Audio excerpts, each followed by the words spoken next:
Hello everyone, welcome back to my new blog. कैसे हैं आप लोग? आशा करती हूँ अच्छे होंगे और स्वस्थ होंगे। तो अभी हो रहा है सुबह का समय और मैं आ गई हूँ अपनी किचन में। अब मैं बनाऊँगी खाना और मेरा नहाना धोना पूजा पाठ वगैरह सब कुछ हो गया है। भगवान के दर्शन तो मैंने आप लोगों को करा ही दिए हैं। कितना ही अच्छा मेरा मंदिर लग रहा है और सुबह सुबह घर में पूजा पाठ हो जाता है ना, तो घर में वैसे भी बहुत अच्छा लगता है। सामने देखो दिया जल रहा है, सुबह पूजा हो गई है। और आजकल गर्मियों के दिन है तो नींद भी जल्दी खुल जाती है, तो पूजा वगैरह टाइम से हो जाती है सब। ठंड के मौसम में तो लेट हो जाता था काफ़ी, लेकिन अभी ना सब टाइम पे हो जाता है। और जितना ज़्यादा लेट होता है ना, उतना ही मुझे चिड़ लगता है। अगर मेरी पूजा नहीं होती ना टाइम पे, तो मुझे कुछ भी अच्छा नहीं लगता है। लेकिन फिर भी क्या कर सकते हैं, कुछ न कुछ काम ऐसे लग जाते हैं कि लेट हो जाता था। लेकिन अब टाइम पे पूजा पाठ हो रहा है तो मन को बड़ा सुकून मिल रहा है, बहुत अच्छा लग रहा है। सुबह सुबह से बढ़िया पूजा कर लो। तो बस देखिए, पूजा पाठ सब होने के बाद मैं किचन में लगी हुई हूँ। आज मैं बना रही हूँ खाने में क्रिस्पी भिंडी।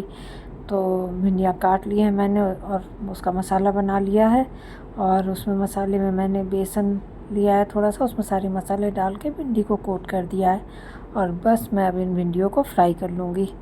मैं तो ऐसे ही भिंडी बनाती हूँ, मतलब क्रिस्पी भिंडी ऐसे ही बनाती हूँ। बाकी आप लोग कैसे बनाते हो बताना। सबके अपने अपने तरीके होते बनाने के। मेरा तो यही तरीका है। बस ये है कि अभी मैंने भिंडियों को लंबा लंबा काटा है, कभी कभी गोल काट के बना लेती हूँ।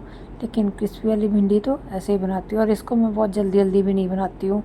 बहुत जब 8-10 बार बच्चे बोल देते हैं कि बनाओ बनाओ तब बनाती हूँ। पता नहीं क्यों मुझे नहीं जमती है ज़्यादा बनाना जल्दी जल्दी। तो मैं सिंपल भिंडी बनाती हूँ, प्याज व्याज काट के ऐसे। ये वाली बहुत कम बनाती हूँ, लेकिन अभी बहुत दिन से नहीं बनाई थी तो मन हुआ कि चलो बना लेते हैं। तो आज फाइनली मैंने बना ली और अच्छी भी बनी थी बहुत खाने में। और मैंने इसके साथ कोई सब्ज़ी दाल वगैरह नहीं बनाई थी, क्योंकि इसकी पिछले रात को पनीर की सब्ज़ी बनाई थी तो वो सब्ज़ी रखी हुई थी। तो बच्चे बोले वो सब्ज़ी भी खा लेंगे, इस वजह से बस मैंने एक सब्ज़ी बनाई और रोटियाँ बनाई थी। इसके अलावा खाने में और कुछ नहीं बनाया था। भिंडी बन के हो गई थी मेरी तैयार। इसके बाद में मैंने रोटी वगैरह बनाई, पूरा किचन साफ़ करा और उसके बाद में आ गई थी मैं साफ़ सफाई करने। आज के दिन मैंने झाड़ू पोछा नहीं करा था, मतलब झाड़ू लगा ली थी पूजा करने के लिए एक बारी घर में, और उसके बाद मैंने छोड़ दिया था क्योंकि मुझे करनी थी साफ़ सफाई। मुझे धीरे धीरे करके पूरे घर की साफ़ सफाई करनी है, क्योंकि आजकल ना ऐसे आंधी वगैरह आ रही है तो धूल मिट्टी बहुत आ रही है। तो मैं सोची कि एक एक कमरा करूँगी तो धीरे धीरे हो जाएगा, एक साथ नहीं करूँगी। मेरी भी तबीयत अभी भी ठीक हुई है, मैं ज़्यादा काम बिल्कुल नहीं करूँगी। और गर्मी भी इतनी हो रही है कि मैं सोचूँ भी कि एक साथ कर लूँ काम तो होगा भी नहीं। एक कमरा करने में ही तो मुझे इतनी गर्मी लगी, इतना पसीना आ रहा था मुझे और मुश्किल पड़ गया। लेकिन कैसे भी धीरे धीरे करके तो करना ही है। वैसे भी मैं गांव चली गई थी, मैंने पिछले वीडियो में बताया था कि मैं गांव चली गई थी। तो वहाँ से आने के बाद में मैंने अच्छे से सफाई नहीं करी, थोड़ा थोड़ा ही करी थी बस। तो इस वजह से भी मुझे सफाई करना बहुत ज़्यादा ज़रूरी है। तो बस लगी हूँ। देखिए, मैंने आज पंखे वंखे सब अच्छे से साफ़ कर दिए थे और धीरे धीरे करके मैं करने लगी हूँ साफ़।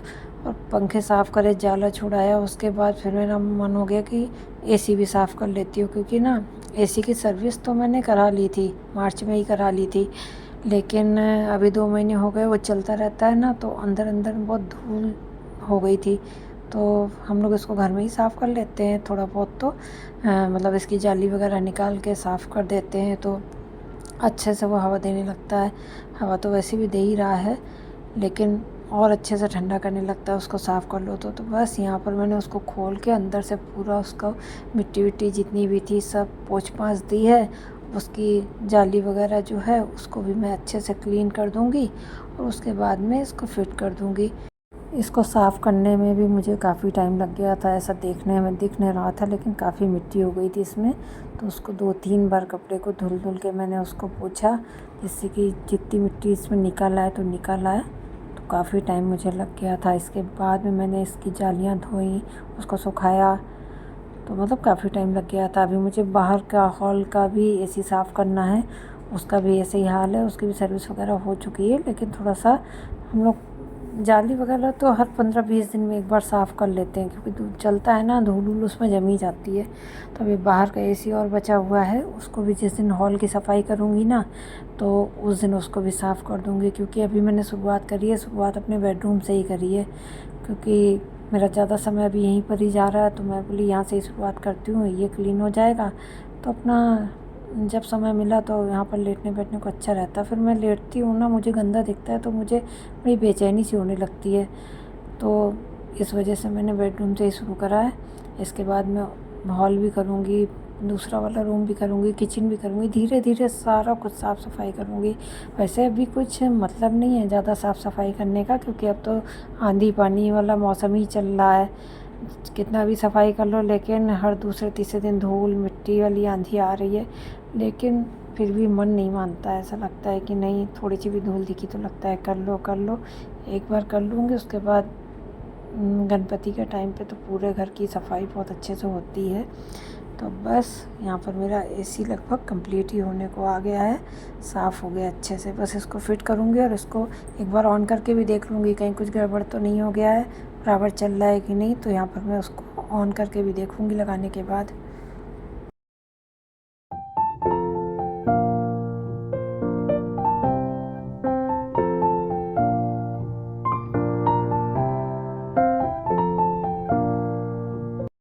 मैंने इसको यहाँ पर फिट कर दिया है और ऑन करके भी देख लिया है, बराबर चल रहा है, काम कर रहा है। कई बार होता है ना, कोई वायर वायर हिल जाता है तो फिर दिक्कत करने लगता है, इसलिए चेक करना बहुत ज़रूरी है भाई। अभी क्या है ना कि सर्विस के लिए भी कोई मिलता नहीं है, इस समय इतना काम रहता है उन लोगों के पास कि वो लोग आते नहीं, इसीलिए मैं जल्दी सर्विस वगैरह करा लेती हूँ। मार्च में ही मैंने सर्विस करा ली थी। एक दो बार ऐसा हुआ कि गर्मियों के टाइम पे बुलाया सर्विस सेंटर से, तो लोग कल आते परसों आते ऐसे कर रहे थे। तो थोड़ा सा मैं ना, कूलर का काम हो एसी का काम हो, मैं जल्दी कर लेती हूँ। उस मतलब जल्दी करने से क्या होता है, फ्री रहते हैं ना इलेक्ट्रीशियन लोग, तो वो अपना आके टाइम पे कर जाते हैं, टेंशन नहीं रहती है। तो बस ये देखिए, अब मैं यहाँ पर साफ़ सफाई बेड की करने लगी हूँ। बेड को भी अच्छे से साफ़ सुफ कर दूँगी, गीला कपड़ा मार दूँगी और उसमें चद्दर भी उसका चेंज कर दिया। मुझे चद्दर वगैरह चेंज करना होता है तभी मेरे पंखे वंखे सब साफ़ होते हैं। पंखा तो मतलब आजकल बहुत गंदा हो रहा है, 3-4 दिन में देखो तो काला काला दिखने लगता है। मेरे पंखे तो वाइट कलर के हैं तो बहुत जल्दी काले दिखने लगते हैं। यहाँ पर बेड अच्छे से साफ़ करने के बाद मैंने उसमें बेडशीट भी चढ़ा दी है और पिलो में कवर भी चढ़ा दिए हैं और बेड मेरा हो गया है कंप्लीट। और अभी ना गर्मियाँ हैं ना, तो लाइट कलर की बेडशीट बिछाने में ना अच्छी लग रही है, ज़्यादा डार्क कलर अच्छे नहीं लग रहे हैं। ऐसा लग रहा है लाइट लाइट कलर बिछाओ तो अच्छे लगते हैं लाइट कलर गर्मियों में। तो बस देखिए, बेडशीट का काम तो मेरा हो गया है। अब मैं अच्छे से झाड़ू लगाऊंगी, थोड़ा बेड के नीचे वगैरह साइड में मार दूंगी कि जितना भी जाला वाला गिरा है सब ये हो जाए, निकल जाए। अब ना ऐसा लग रहा है कि घर में कुछ चेंज करें, बट क्या चेंज करें वही नहीं समझ में आ रहा है। मतलब कुछ अलग से ख़रीद के लाएँ, कुछ लगाएँ। यहाँ पर फ्लैट है ना ये, तो यहाँ पर अलमीरा वगैरह कुछ नहीं है, तो कुछ ऐसा डेकोरेशन का भी काम ज़्यादा कर नहीं पाते हैं। ऑलरेडी जितना सामान है उसको ही रखना मैनेज हो जाता है। तो ऐसा लग रहा है कि बस कुछ चेंज करें अब, तो कुछ अलग सा दिखे। लेकिन अभी भी मुझे कुछ भी नहीं समझ में आ रहा है, बस मेरे दिमाग में चल रहा है कि कुछ करूँ मैं अपना घर में, थोड़ा सा मतलब चेंज करूँ। अब उस चेंज के लिए क्या करती हूँ देखती हूँ। बाकी आप लोग के पास कोई राय हो तो दीजिएगा कि क्या कर सकते हैं बेडरूम या हॉल में, कुछ अच्छा सा डेकोरेशन का कुछ आइडिया हो तो बताइएगा। यहाँ पे ब्लैंकेट रखे हैं, इनको भी अच्छे से मैं रख दूँगी। इसके ऊपर मैंने दुपट्टा डाल दिया था कि जाला वाला छोड़ाऊँ तो ये गंदे ना हो। तो ये सब भी मैंने अच्छे से अरेंज करके रख दिया। और ब्लैंकेट निकले हुए हैं, तो अभी हम लोग एसी चलाते हैं तो ये पतले वाले एसी वाले ब्लैंकेट हैं, तो इसीलिए निकले हुए हैं। तो उसको भी मैंने अच्छे से झाड़ के और तह करके रख दिया है। और उसके बाद में बहुत अच्छे से मैंने झाड़ू लगा ली है, पूरा अच्छे से क्लीन कर दिया है। झाड़ू वगैरह सब कंप्लीट करने के बाद में मैं डस्टिंग करने लग गई हूँ। मतलब अपना ड्रेसिंग मेरा बचा हुआ था, टीवी यूनिट है, ये सब है, तो ये भी पोंछना है। ड्रेसिंग में साफ़ कर रही हूँ बट बहुत अच्छे से नहीं साफ़ कर रही हूँ, इसको भी अंदर से पूरा सामान निकाल के साफ़ करना है। लेकिन आज नहीं करूँगी, आज गर्मी बहुत ज़्यादा लग रही थी इतना ही काम करने में। तो एक दिन ड्रेसिंग साफ़ करूँगी, उसका अलग से भी वीडियो बनाऊंगी। बहुत सामान इसमें हो गया है जो निकालना है, हटाना है, तो वो सब करूंगी और अच्छे से उसको क्लीन करूंगी। अभी तो मैंने बस ऐसे ही गीले कपड़े से उसको बार बार जो मिट्टी बैठी थी उसको ही साफ़ कर दिया और जो भी सामान था वो सबको अरेंज कर दिया अभी। और बाकी मैं बाद में करूँगी। यहाँ पर टीवी के नीचे का कांच वगैरह जो है वो भी सब पोंछ पाछ दूँगी। तो बस इसी के साथ में इस वीडियो को करूँगी मैं एंड। ब्लॉग अच्छा लगा हो तो लाइक करें, शेयर करें, सब्सक्राइब करें और कमेंट भी करें। तो मिलते हैं किसी नेक्स्ट ब्लॉग में, तब तक के लिए बाय बाय।